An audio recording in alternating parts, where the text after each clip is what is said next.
Preste atenção, ó alma que busca a verdade, ao mistério velado na antiga linhagem de Cão.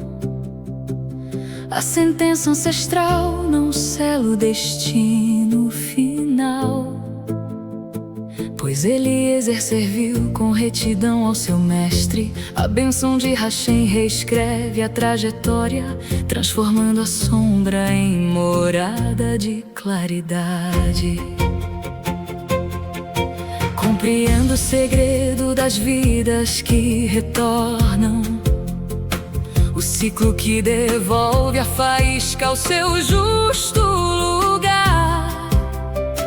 Quando a essência se mescla ao domínio impuro, o espírito desce ao cenário da dualidade, vestindo um vaso onde o mérito e a falha coexistem, para que o teu arbítrio conserte a fratura cósmica. Do abismo mais tenso, a aurora é extraída, a escuridão do erro curva-se ao esplendor. A balança guarda o peso do teu caminhar, metade em virtude, metade em reparação, o estudo sagrado e o arrependimento genuíno. Elevo a consciência acima do véu material.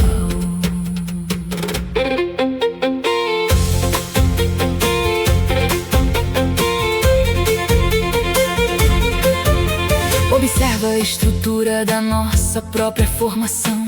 2 caracteres cravam a dupla inclinação no barro. O Criador te entregou o poder de apartar o eterno do efêmero, a pureza da ilusão. A sabedoria é o farol dessa profunda triagem, orientando os passos entre forças antagônicas. O indivíduo que reconstrói os próprios caminhos atinge patamares que o intelecto mal vislumbra. Seu desvio, outrora motivo de denso exílio, torna-se o degrau para elevação celestial. Elohim insufla o sopro nas narinas do desperto, para que governe os reinos do alto e do baixo.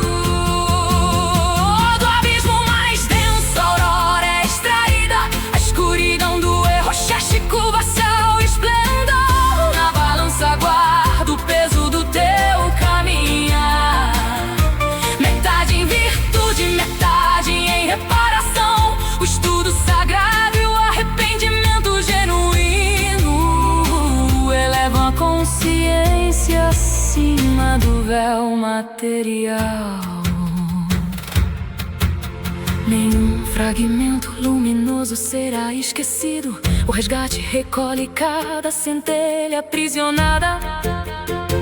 O servo purificado rompe os limites do tempo, alcançando a liberdade suprema do grande jubileu.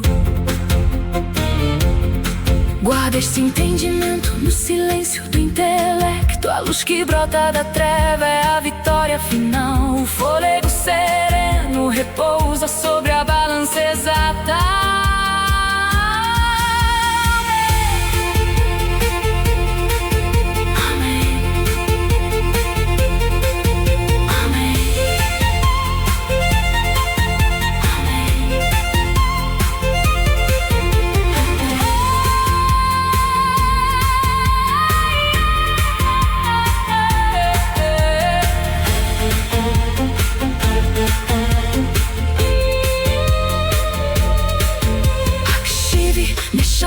מבקשת אמת לעשות הנסתר בשושלת רמהצ'יקה הגזרה הקדמונית אינה רותמת את הגורל הסופי, כי לז יושרת ביושרת אדון וברכת השם כותבת מחדש את הנתיב, הופכת את הצל למשכנו.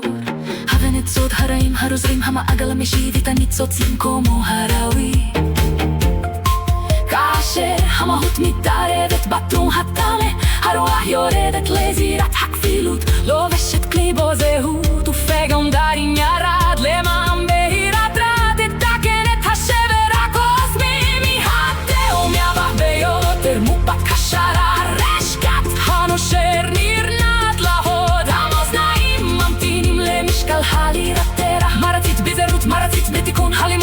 הקדוש והתשובה האמיתית מעלים את התודה מעל המסר הגשמי.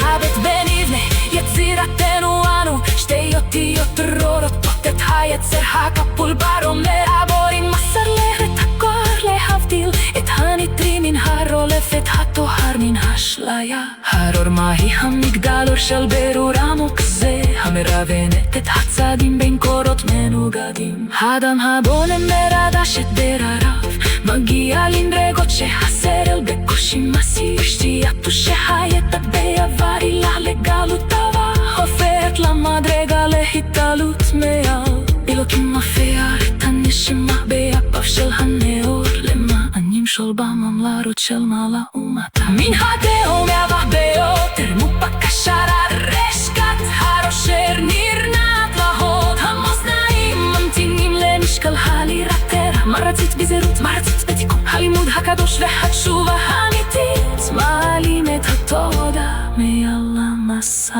הגשמי.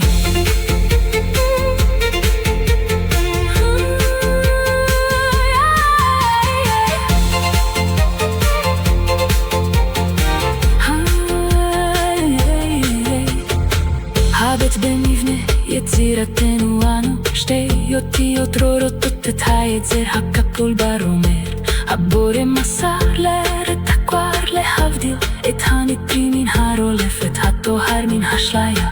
הרור מהי המגדלור של ברור עמוק זה, המרבנת את הצעדים בין קורות מנוגדים. האדם הבונן מרדש את ברריו, מגיע לנדרגות שהסרל בקושי מסיר. Geralmente, quando a gente fala sobre um diagnóstico médico, existe uma expectativa de precisão que é muito reconfortante, sabe? É quase como engenharia. Alguém sofre uma queda, tira um raio-x e a imagem mostra aquela linha branca e irregular no osso. Sim, e aí o médico simplesmente aponta para a tela e diz onde está o problema. Exatamente. E é um sistema reconfortante pela sua clareza, né? Com certeza, ou o osso está intacto ou está fraturado. Não tem muito espaço para debates filosóficos sobre a natureza da fratura ali. É visível e indiscutível. E a mente humana adora quando as coisas podem ser categorizadas nessas caixinhas perfeitamente rotuladas. Mas, tipo, se a gente der um passo para fora desse consultório e entrar no mundo da moralidade, do destino e do desenvolvimento da alma, essa máquina de raio-x simplesmente pifa. Ah, ela pifa totalmente. A gente passa a olhar para uma paisagem diagnóstica que é incrivelmente turva. Pois é. As linhas entre o que nos define, de onde viemos, a bagagem que carregamos e para onde vamos, parecem um grande emaranhado. O que nos coloca diante do desafio mais antigo da humanidade, né?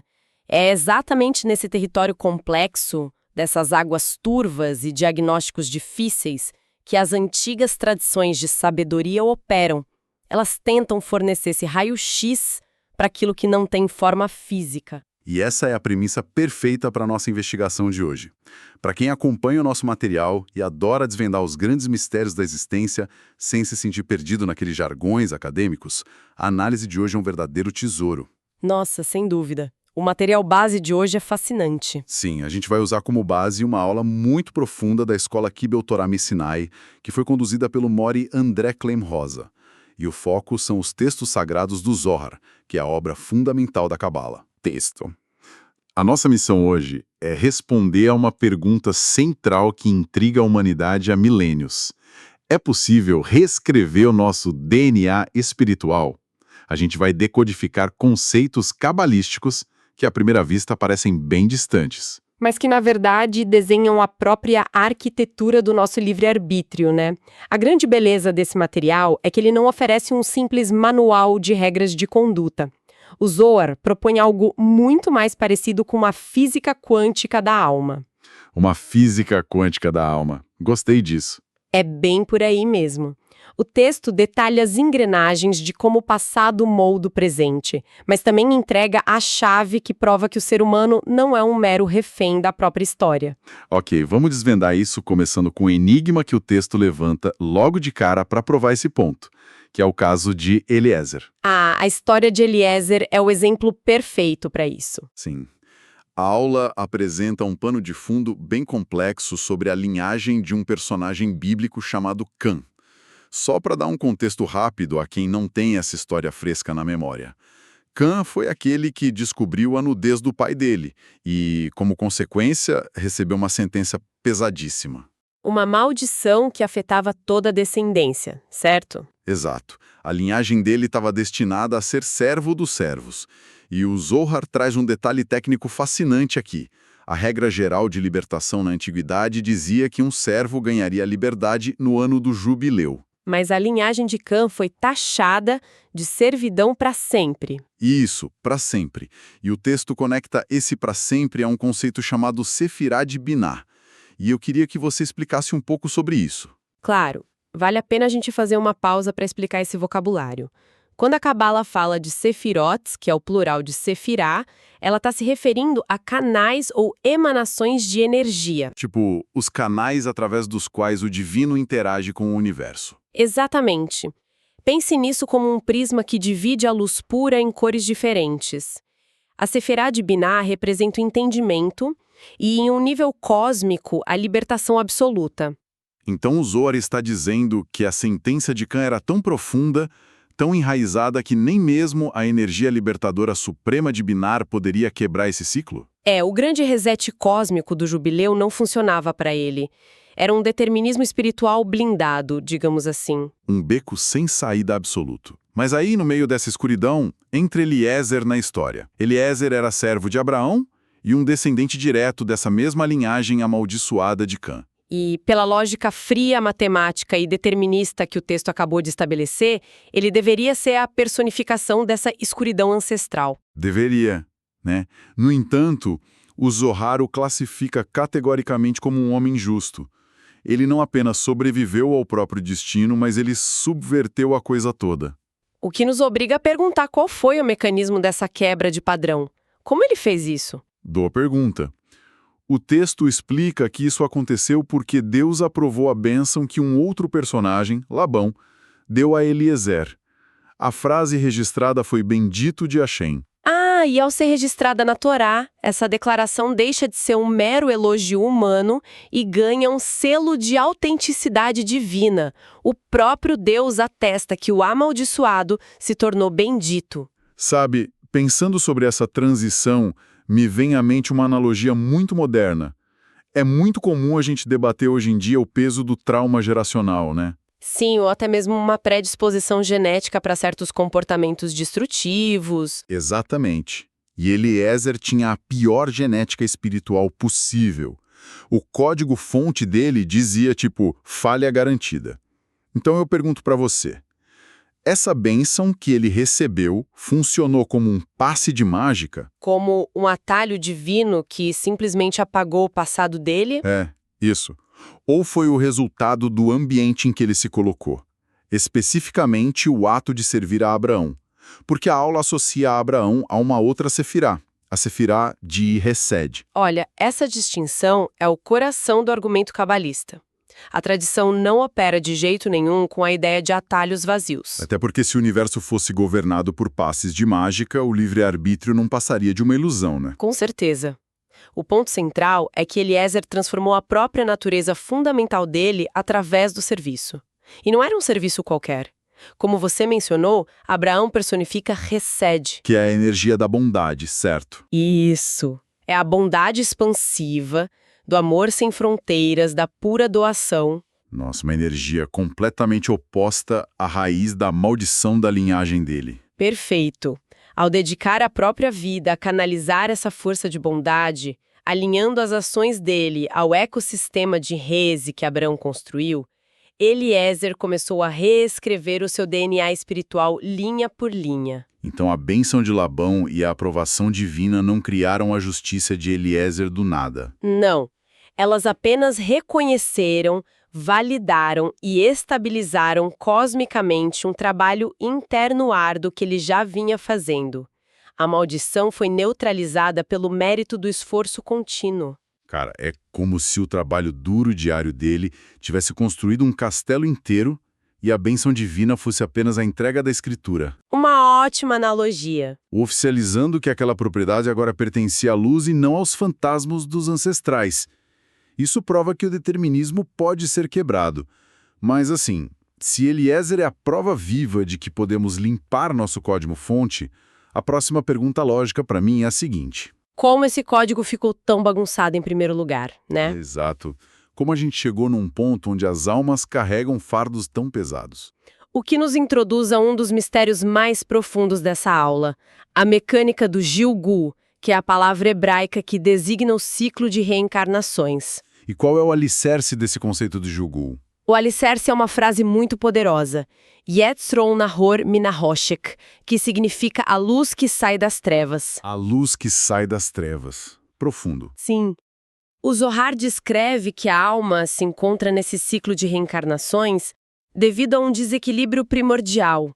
O texto adota uma linguagem muito simbólica, sabe? Falando sobre o sêmen sagrado se misturando com a filha de um estranho El, ou as cascas de impureza. Que são conhecidas como clipá, né? Vamos desembalar essa linguagem metafórica para o pessoal. Quando o texto fala de clipá, ou cascas, ele está descrevendo as barreiras que ocultam a luz divina nesse mundo físico, certo? É exatamente isso. Essencialmente, o ensinamento aponta para o ato de misturar a bondade pura com a maldade. Tipo, comparando essa ação à transgressão original lá do Jardim do Éden, que foi comer da árvore do conhecimento do bem e do mal. O entendimento é exatamente esse.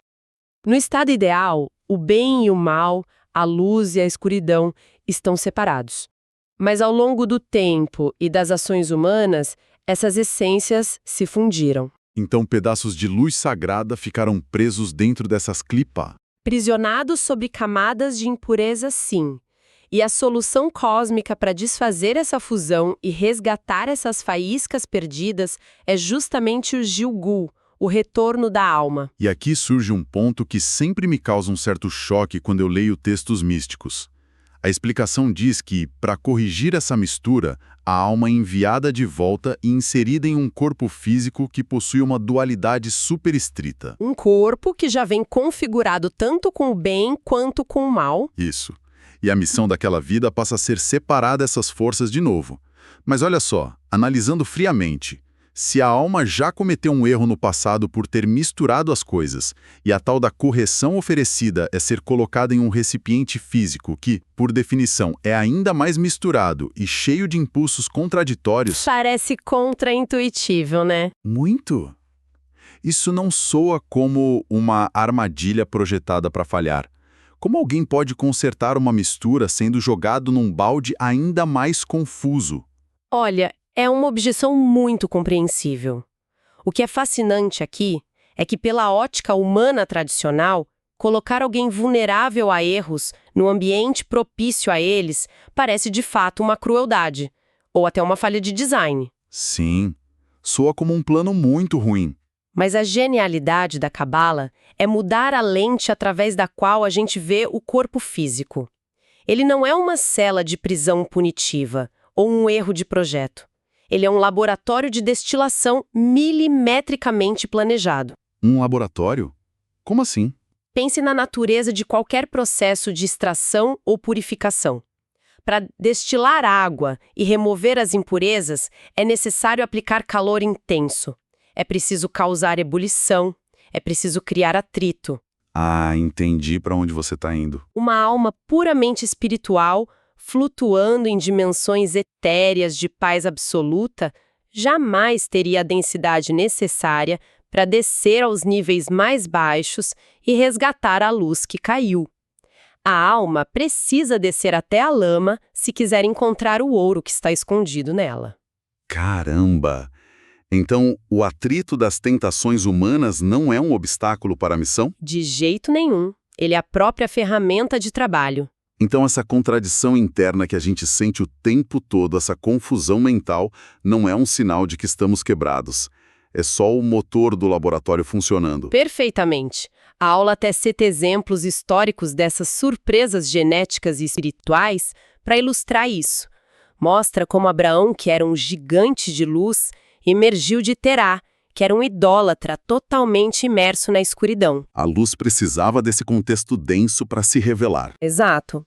Em contrapartida, mostra Ismael saindo de Abraão e Esaú saindo de Isaac, o que simboliza a escuridão sendo expurgada da linhagem de luz. O corpo humano, com toda a sua confusão, é o campo de batalha onde ocorre essa triagem. Uau! O que levanta a grande questão prática de tudo isso, né?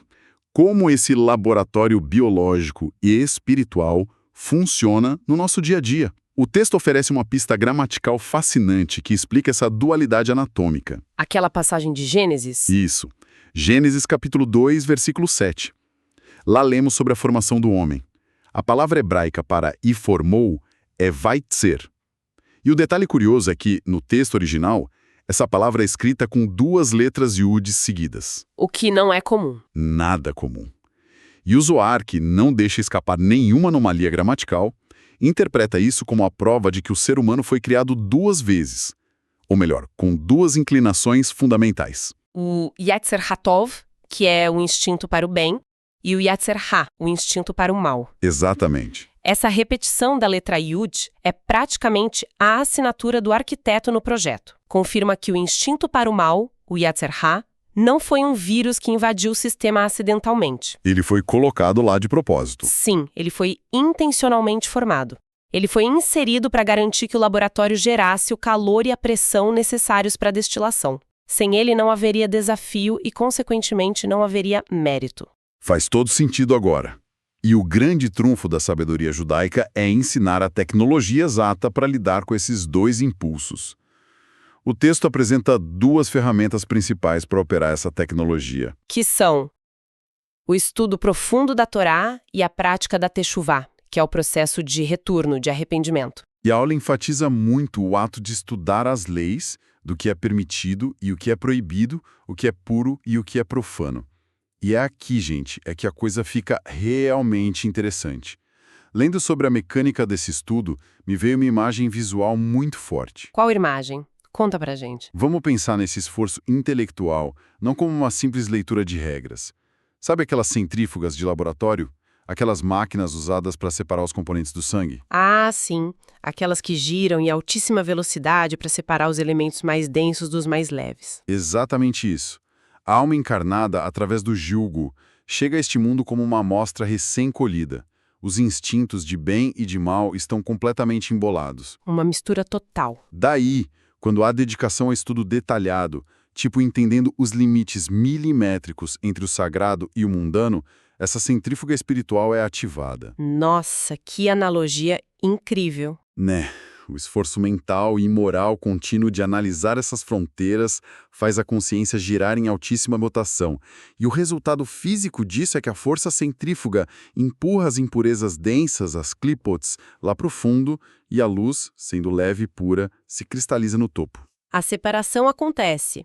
E o documento conclui que quem opera essa máquina com sucesso ganha uma Neshama, uma alma superior e límpida, passando a dominar tanto o mundo material das trevas, quanto o mundo vindouro, que é o reino da luz. É muito recompensador pensar assim. A imagem da centrífuga traduz perfeitamente a visão mística do estudo. Sabe, em muitas culturas estudar textos sagrados é visto apenas como um dever burocrático para agradar a uma divindade. Só para cumprir tabela.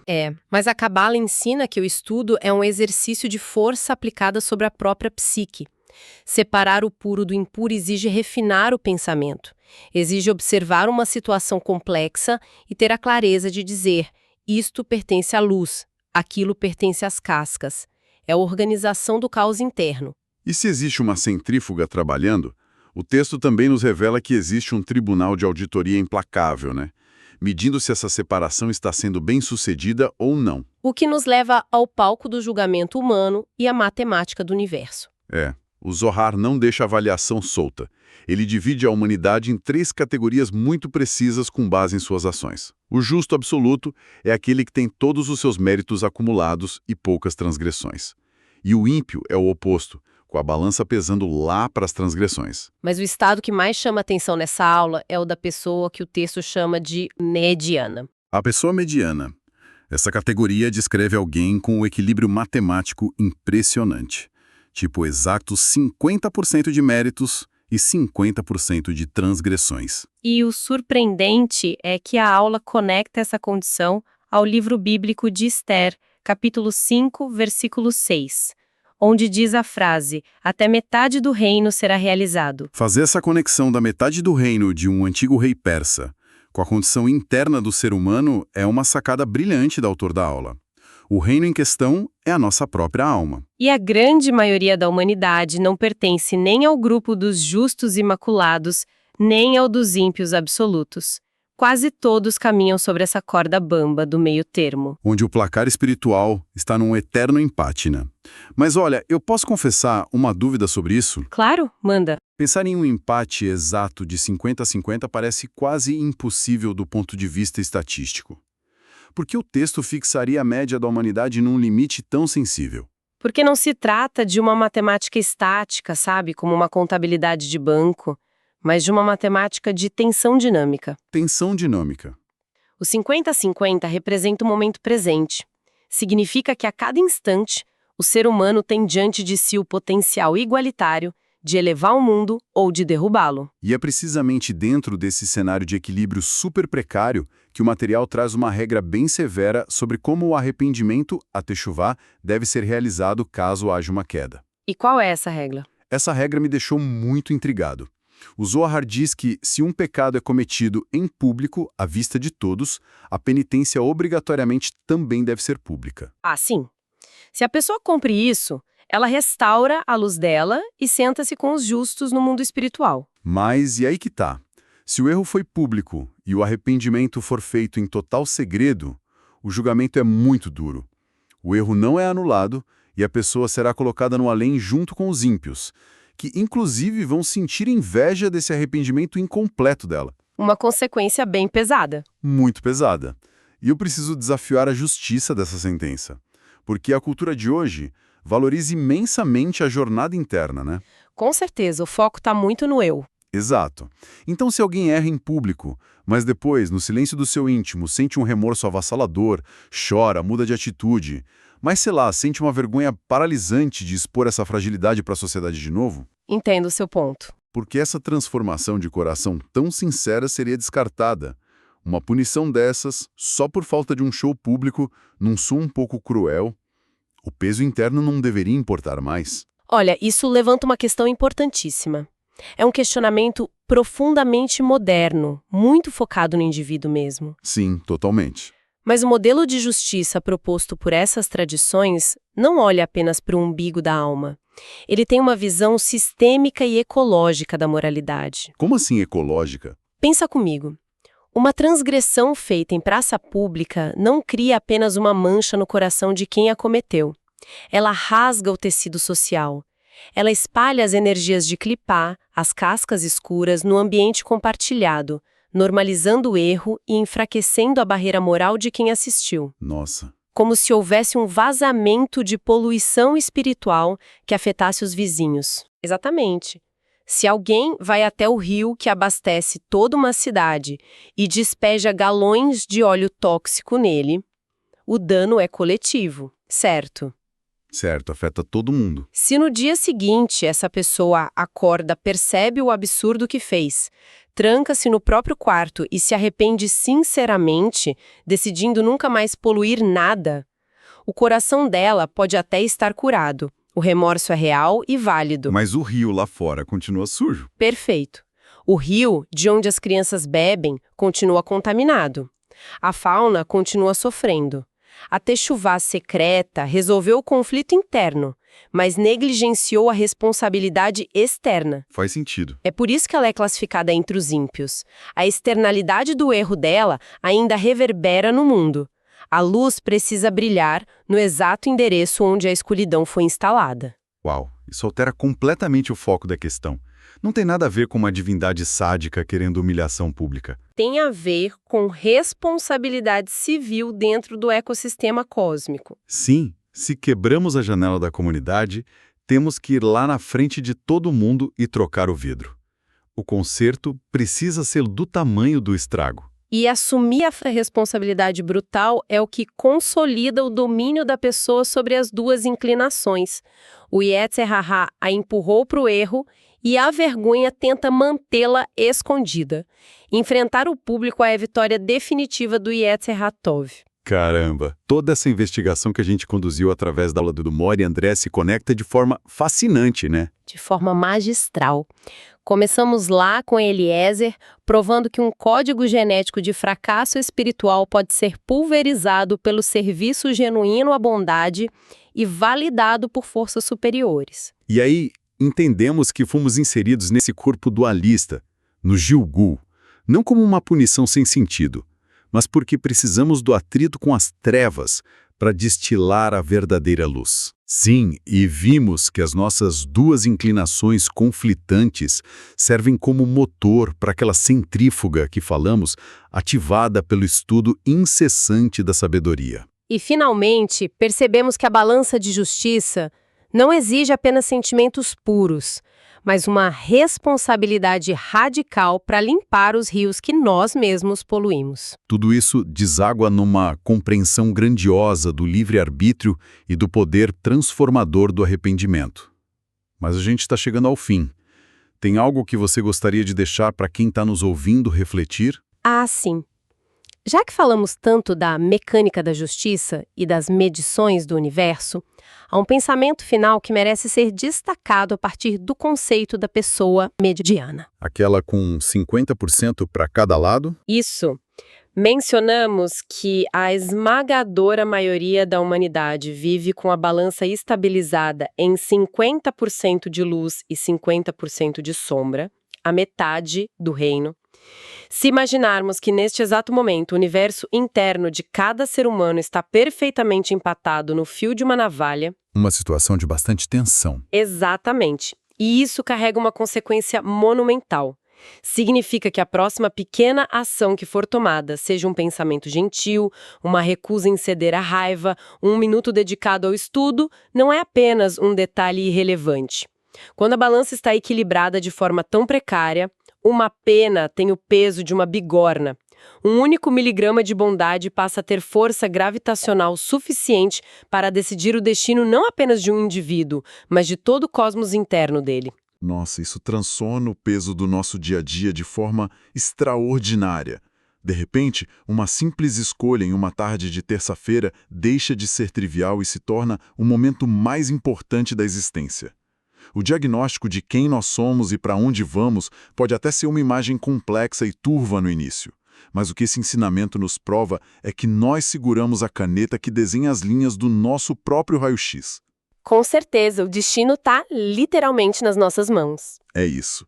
A todos que acompanharam a gente em mais esta análise profunda por territórios tão densos e reveladores, fica o nosso muito obrigado pelo tempo e pela curiosidade de vocês.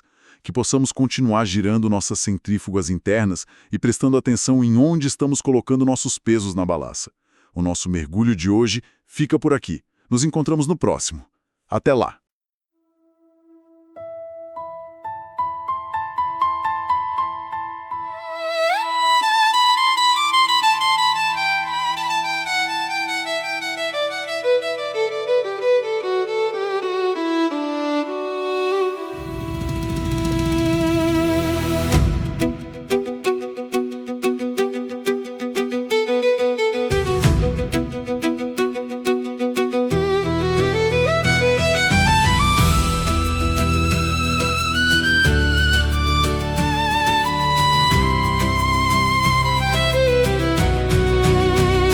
Preste atenção, ó alma que busca a verdade, ao mistério velado na antiga linhagem de Cão. A sentença ancestral não sela o destino final, pois Eliezer serviu com retidão ao seu mestre. A bênção de Hashem reescreve a trajetória, transformando a sombra em morada de claridade. Compreendo o segredo das vidas que retornam, o ciclo que devolve a faísca ao seu justo lugar. Quando a essência se mescla ao domínio impuro, o espírito desce ao cenário da dualidade, vestindo um vaso onde o mérito e a falha coexistem, para que o teu arbítrio conserte a fratura cósmica.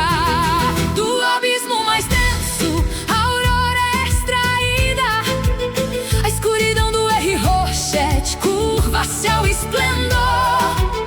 A balança guarda o peso do teu caminhar, metade em virtude, metade em reparação.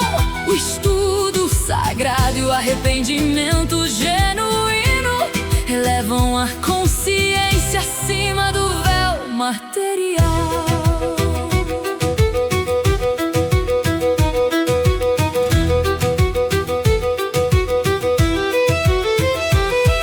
Observa a estrutura da nossa própria formação. Dois caracteres cravam a dupla inclinação. No barro, o Criador te entregou o poder de apartar o eterno do efêmero, a pureza da ilusão. A sabedoria é o farol dessa profunda triagem, orientando os passos entre forças antagônicas. O indivíduo que reconstrói os próprios caminhos atinge patamares que o intelecto mal vislumbra. Seu desvio, outrora motivo de denso exílio, torna-se o degrau para a elevação celestial. Elohim insufla o sopro nas narinas do desperto, para que governe os reinos do alto e do baixo. Do abismo mais denso, a aurora é extraída, a escuridão do R. Rochette curva-se ao esplendor. A balança guarda o peso do teu caminhar, metade em virtude, metade em reparação. O estudo sagrado e o arrependimento genuíno elevam a consciência acima do véu material. Nenhum fragmento luminoso será esquecido. O resgate recolhe cada centelha aprisionada. O servo purificado rompe os limites do tempo, alcançando a liberdade suprema do grande jubileu. Guarda este entendimento no silêncio do intelecto. A luz que brota da treva é a vitória final. O fôlego sereno repousa sobre a balança exata. Amém.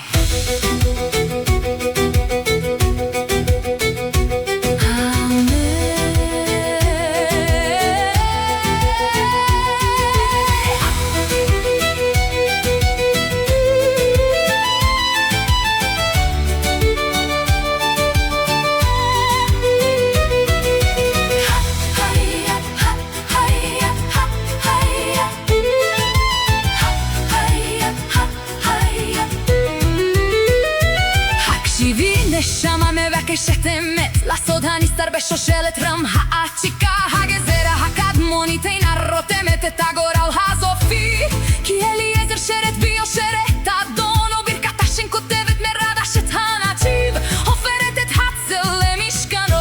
רחבן את סוד הרעים הרוזרים, המעגל המשיב את הניצוץ למקומו הראוי, כאשר המהות מתערבת בטרום הטמא, הרוח יורדת לזירת הכפילות, לובשת כלי בו זרות ופגם דרין ירד, למען ברירת רת תתקן את השבר הקוסמי, מן התהום מהבח ביותר מופק השערה, רשקת הראשר נרנעת להוד, המאזניים ממתינים למשקל הלירתרה. מה רצית בזהירות, מה רצית בתיקון, הלימוד הקדוש והתשובה האמיתי, מעלים את התודעה מעולם הזר הגשמי. הבט במבנה יצירתנו אנו, שתי אותיות רורותות את היצר הכפול ברומר. הבורא מסר לרע את הכואר, להבדיל את הנטרי מן הרולף, את הטוהר מן השליה. הרור מהי המגדל אור של ברור עמוק זה, המרבנת את הצעדים בין קורות מנוגדים. האדם הבונה מרד השדר הרב מגיע לנדרגות שהזרע בקושי משיג. שתייתו שהיתח בעבר ילך לגלות הבא, הופרת למדרגה להתעלות מעל. אלוקים נופח את הנשימה באפיו של הנאור, למען ימשול בממלרות של מעלה ומטה. מן התהום מהבח ביותר מופק השערה, רשקת הראשר נרנעת להוד. המאזניים ממתינים למשקל הלירתר. מה רצית בזהירות, מה רצית בתיקון? הלימוד הקדוש והתשובה האמיתית מעלים את התודעה מעולם השר הגשמי. שום רזז מהר לא ישרה, הבד הוא תוספת כל ניצוץ כלוא. העבד המטוהר בוקע את גבולות הזמן, משיג את הרעילות העליונה של היובל הגדול. שמור הבנה זו בשתיקת הסרל, האור הנובע מן הראשר הוא הניצרון הסופי. הנשימה השקטה נערה על המאזניים המדויקים. אמן.